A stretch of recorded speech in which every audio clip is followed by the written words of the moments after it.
Yo guys, today I want to talk to you about your work and the relationship between purpose or essence, your essential nature, and the work that you do in the world. And a lot of people talk about, find your purpose and then work on that, or, turn your passion into profit.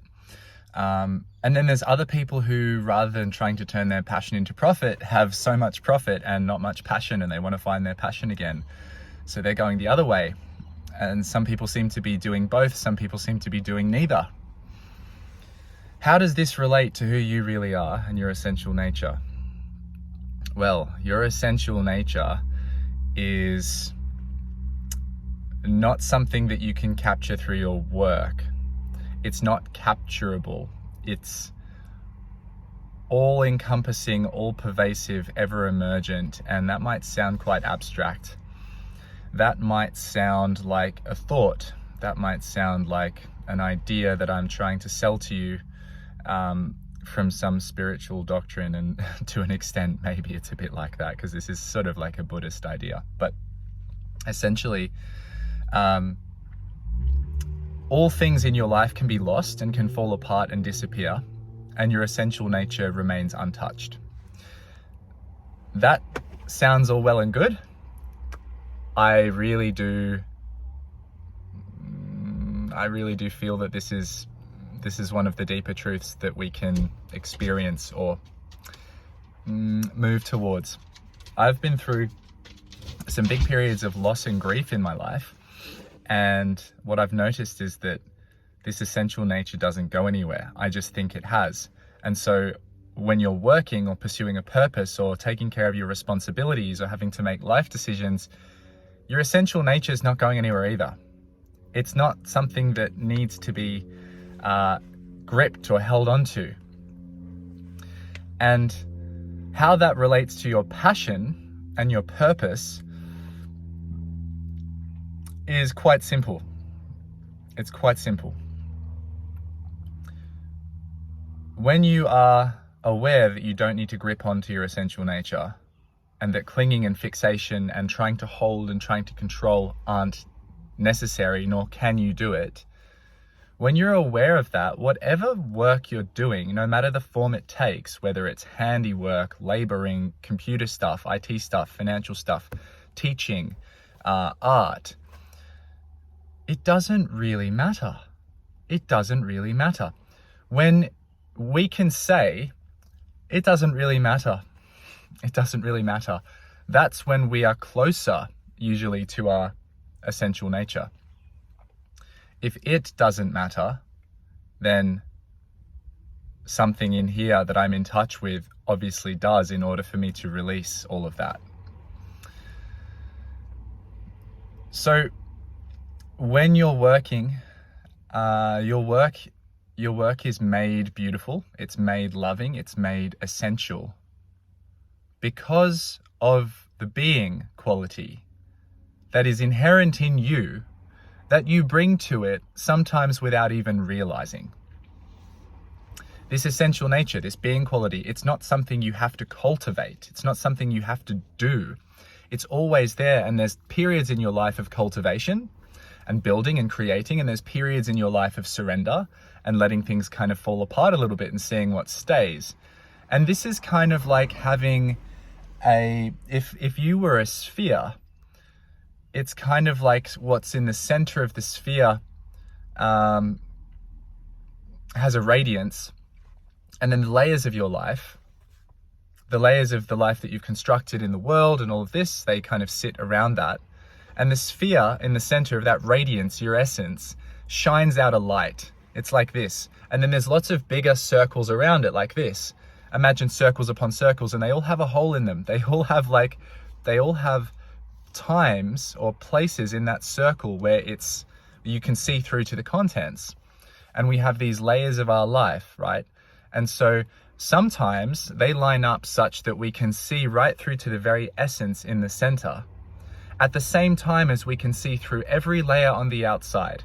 And this seems to be the time when our work, our purpose, our life, our relationships, our creative pursuits, this is when it all seems so perfect, right? This is when we meet union and we see through the veil of separateness, and we see through this sense of being limited, and we see the vastness through all of it. But there's other times when these spheres do this, and what's inside at your essential nature is not obvious to the part of you which is looking from outside, trying to figure it out. So there are times when it feels like you're looking in and you find your essential nature, you find it through someone, you're making love, you're making art, you're doing your work. And there's times when like those things aren't there at all. And every doorway or every hole in the circle that you're used to looking through to be able to look through and find your essential nature, none of those are open. None of those usual doorways and ways of perceiving yourself are taking you to that experience that you have thought you knew to be essential. It's like the way the planets align or whatever, you know, it's like an eclipse of the sun thing. It's kind of that vibe, but it's like an internal one with the layers of your being.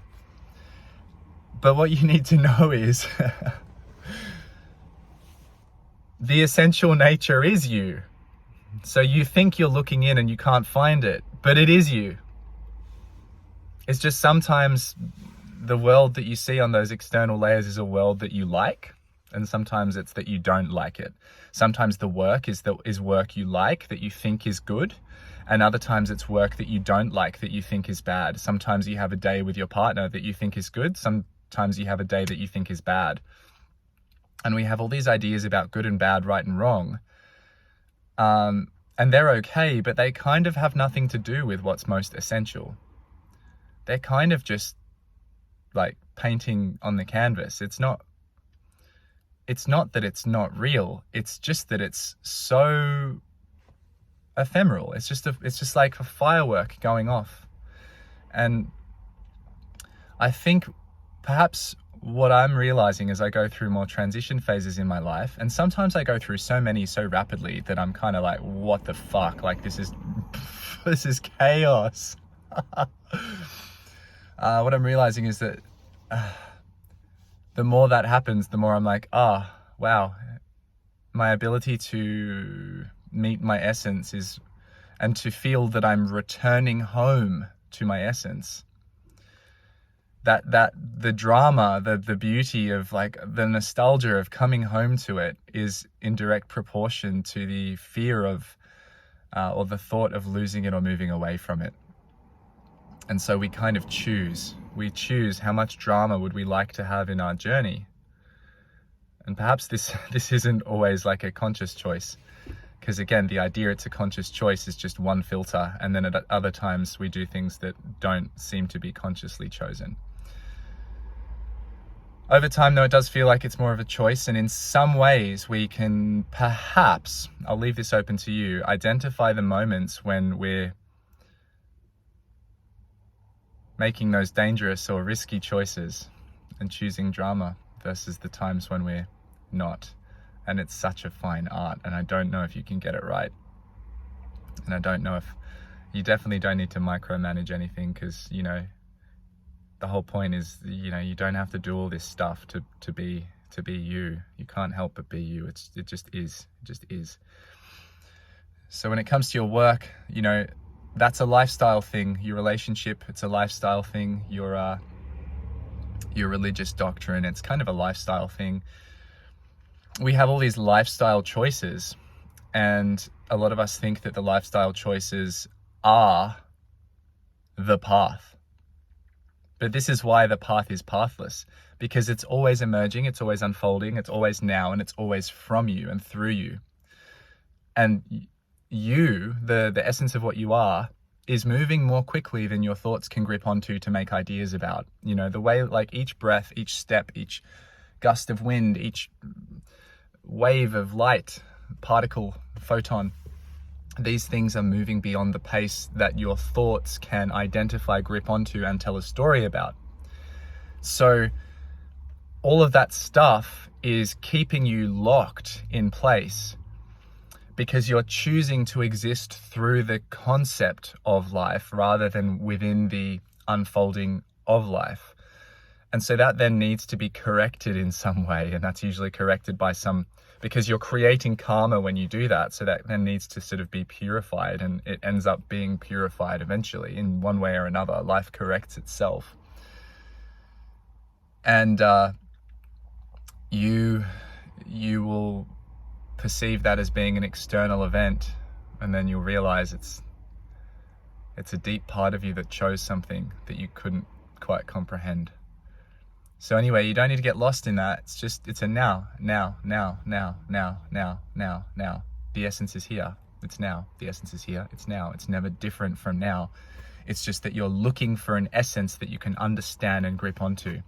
And if you could understand and grip it, then it would already be in the past. And so it's gone. You want the ripest fruit of life, but as soon as you grip that ripe fruit and take it off and start to eat it, and then think, oh, that was really good.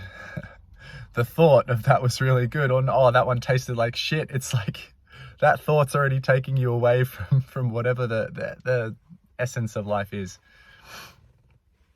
If you grip the thought, if you chase the thought.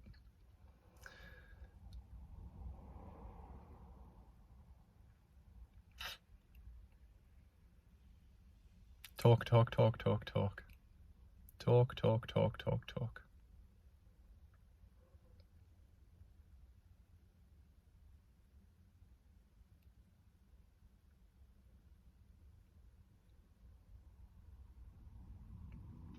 So,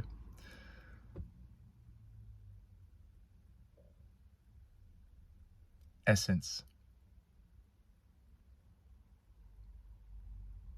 How does it feel now?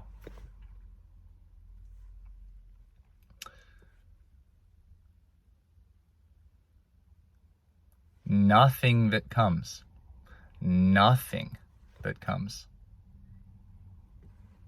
has any grip on essence.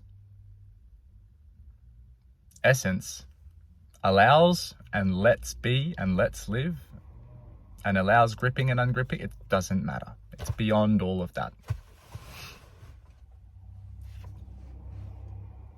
How does that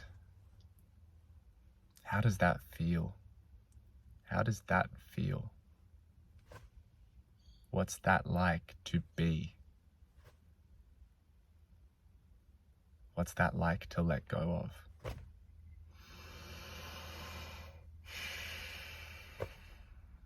All right, I think that's the video. So if you've got responsibilities, if you've got karma, if you've got stuff to do, go do it. It doesn't make any difference. It's all lifestyle. This thing has been set in motion before. It's going to continue to be in motion, and the motion is fine. Nothing actually needs to shift.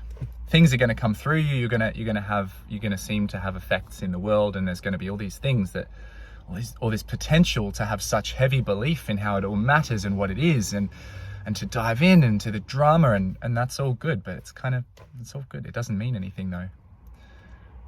It doesn't mean anything. Everything I say, everything you hear, the opposite is also true. It doesn't mean anything because it's not essence. The word essence, forget it now. All right, peace, love you.